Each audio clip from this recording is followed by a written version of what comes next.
our last topic. Okay. Now this is a good one. It's a juicy one. This is the best one we For sure definitely gonna be have. clipped up. Now, Yeah. the question I'm gonna pose to everyone watching this video right now, if you're still watching with us, or if you're watching the cut up clip that we've posted later on, would Italy have won the Euros if it was played in 2020 instead of being postponed for COVID and moved to 2021? So, do you want to go first or should I? I'll go first. I'll go first. I'll give my explanation. Uh, I'll go first. I'll just say yes. Okay. Okay. I'm gonna say And then no. and you're gonna say no. And let me explain why I would say yes and why they would win. Okay. And it's weird because you're obviously the Italy fan. And I wanted England to obviously go through and win it. But if we go over basically how this is how I see it, right? I don't really when I say I think Italy would have won, it's not because obviously half the reason is because I think Italy is a great team last year and this year as well, right?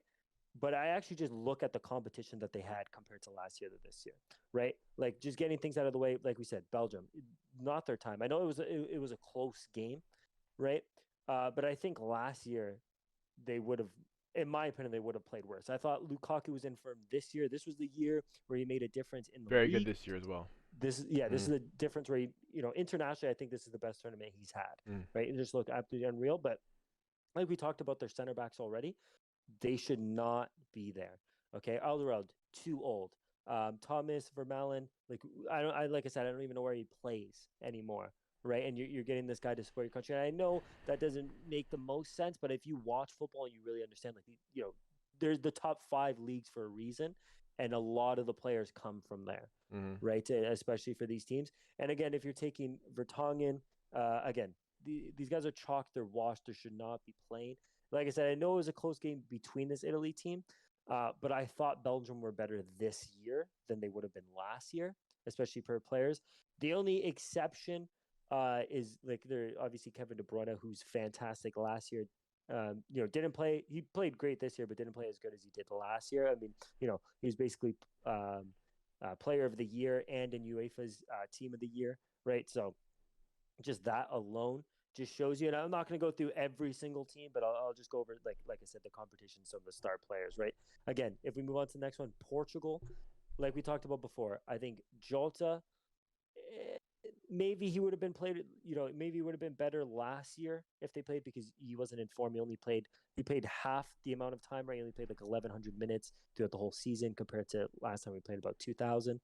Um, but at the end of the day, like Bruno played absolutely unreal this season. Like this Mm-hmm. was a season Ronaldo top scorer, Mm-hmm. right? And it didn't even come down to basically like their full team not doing it. I thought their defense was great. I thought Pepe was great. Ruben Diaz, he's young, so he obviously makes the mistakes of somebody who doesn't have the experience, right? But I honestly just thought the team just came down to how they lined up. Like we brought it up before, playing with two dinosaurs of defensive mids, right? And then you're playing with so many attacking players. How are they going to create anything, right? These are not like I said. These guys were old back when they won, and now you're playing them now. So that didn't really make any sense to me. They played a lot better once they switched up and they started playing Renato Sanchez and these players.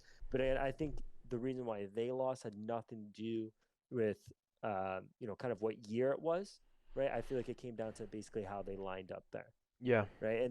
And then I don't know if you want to jump in before I go on, but yeah, it's just like other teams as well. Like I thought this was England. A lot of the players on England played better this year, right? Compared to last year, right? And I feel like France.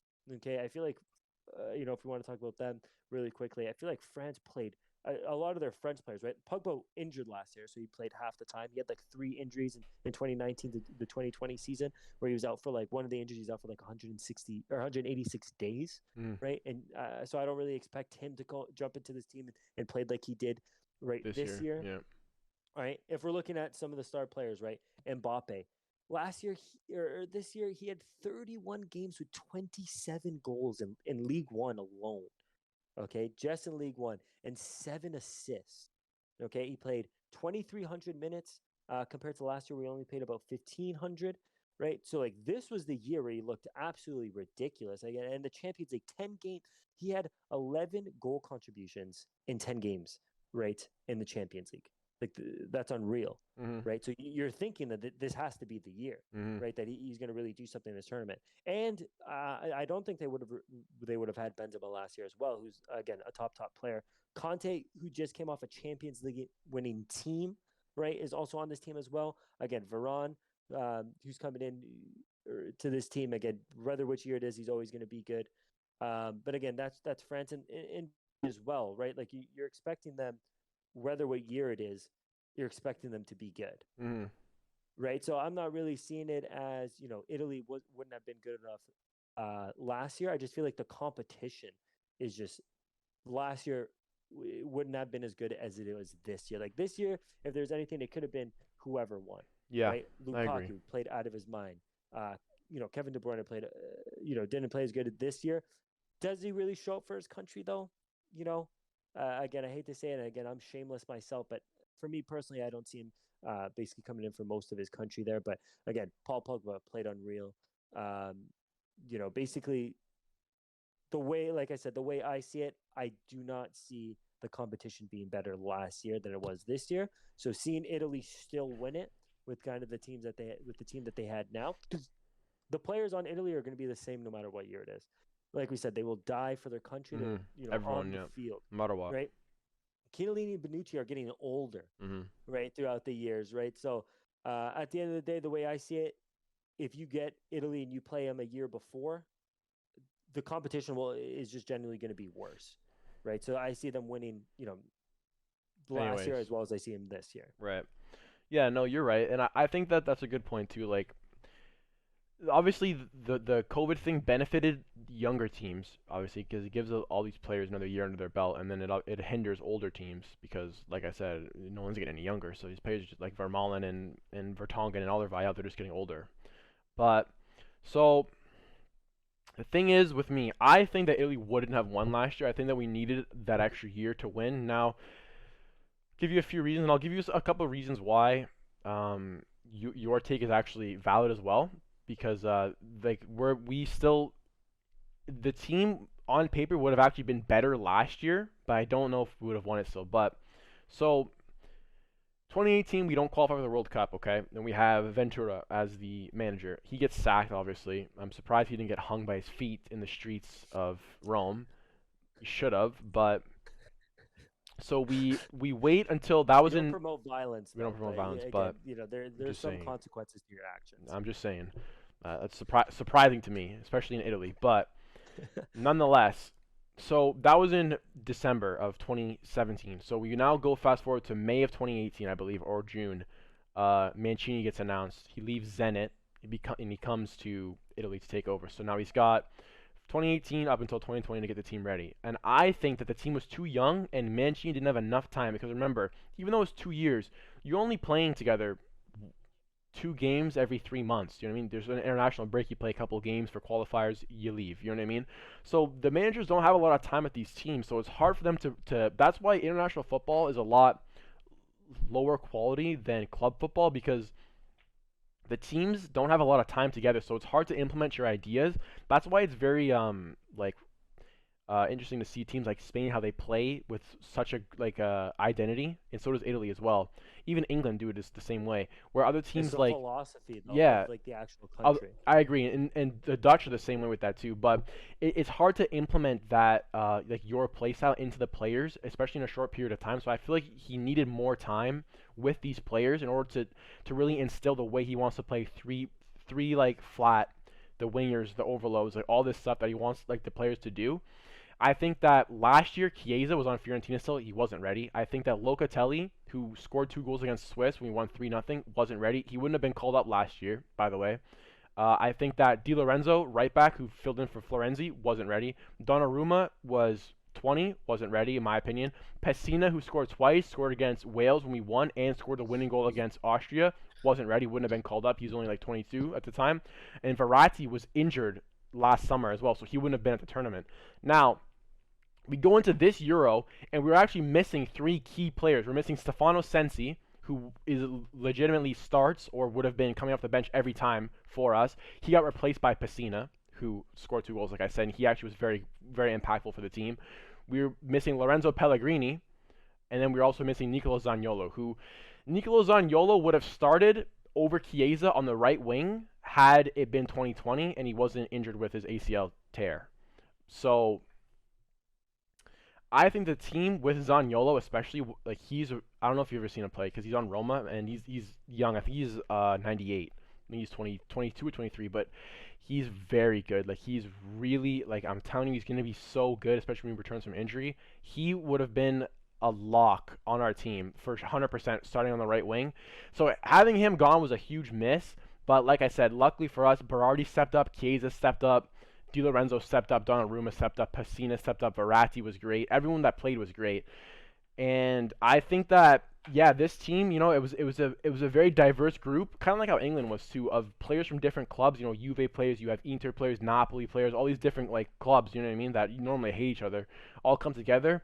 And I just think that all this time with the team and having the extra time together just like strengthened that bond, and that's what like propelled us to win this tournament. And that's what I think no other team had a bond or a connection in these relationships like our team did, where like I'm sure none of you guys have seen, because I wouldn't expect you to if you don't follow the team, but like I'll see videos of like news reporters posting like all these guys singing Notti Magiche, which means magical nights. It's a song. The whole Italy team is outside their hotel singing it together. Like they're just like always doing stuff together. They're always like cracking jokes, making fun. Like Immobile, Verratti, and Insigne all played on the same team in Serie B, Pescara, in like 2011, and they got promoted to Serie A together.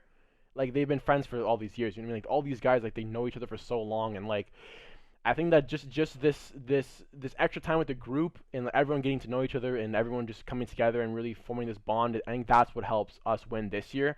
And I think last year we just simply weren't ready. We just needed more time. And going off what you said too, some teams got better this year and some teams got worse, right? Like I think that, for example, Netherlands and even Spain last year weren't as good as they are now, and even the same with France, I would agree too.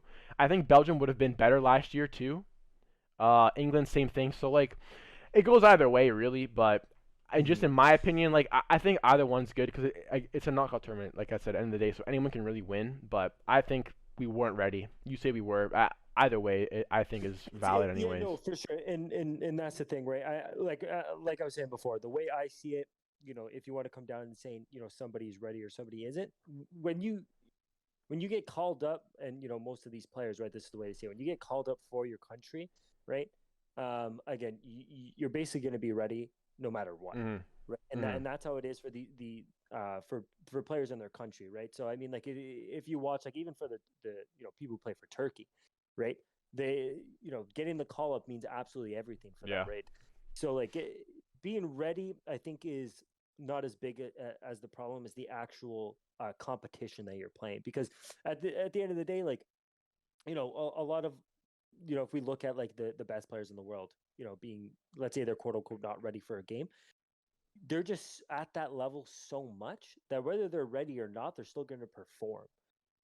That's like the way I see it. Like when I see somebody who's, quote unquote not ready, but when you're at this stage, like, obviously Ronaldo's and the Messis, those are a little bit different. But let's say like somebody like Lukaku, for instance, he's always going to put the ball in the back of the net because that's who he is, right? So I think it just comes down to, in my opinion, more form, right? Or I guess you can say that is the same thing as being ready, but I think it comes down to form. Like a lot of these people, are basically, or we're more in form this year, right? Than they were last year. So the fact that they won it last year with these players being more informed just kind of shows what level that they're playing at as a team. Yeah, that's a good point too. Like I was gonna say, like, but that's what I essentially meant, like in form as to not ready, because you look at Chiesa, he was on Fiorentina last year, so comes this year, comes to Juve, everyone thinks he's gonna be a flop, he's gonna be another Bernardeschi, he's gonna be a waste of 40 million, all this, and he comes in, he scores 3 goals against Porto, he scores 2 goals against Milan. We played Milan when we were tied for first in the league, and we took first over from them. He scores in all our big games. He scored in the Coppa Italia final against Atalanta. Then he comes to the tournament. He scores against Spain. Like scores against Austria. Like when it's tied 0-0. Like all these things. And then you look at Donnarumma, who is now turns 21. Right, he's turning 22, and he finally takes Milan out of the the depths of hell to the Champions League, right? They get second in the league for once. He had an excellent season.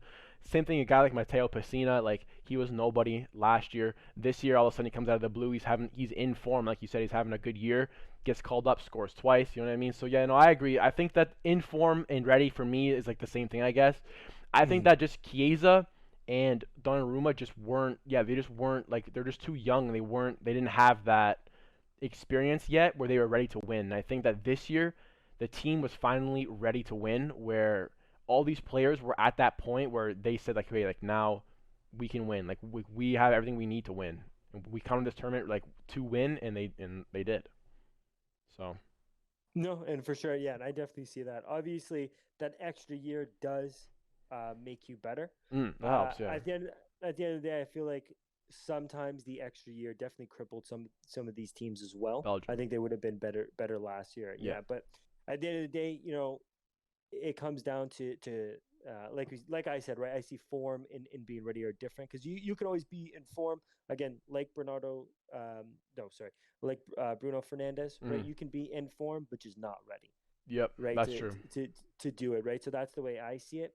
But like at the end of the day, seeing this Italy team, some players, in my opinion, basically the way I would say it, weren't in form, Yeah. right? In a way, right? Like I mean, you're taking some players off. They're playing good in their league, but again, they're not playing at like the top 10 level or the UEFA Team of the Year level. But after this tournament, like you're seeing like some of these players, especially on Italy, right, or especially on some of the other teams that you're thinking, okay, well now after you've seen them play this year, you're seeing like, okay, these guys are some of the best players in the Yeah, world. capable of doing that, yeah.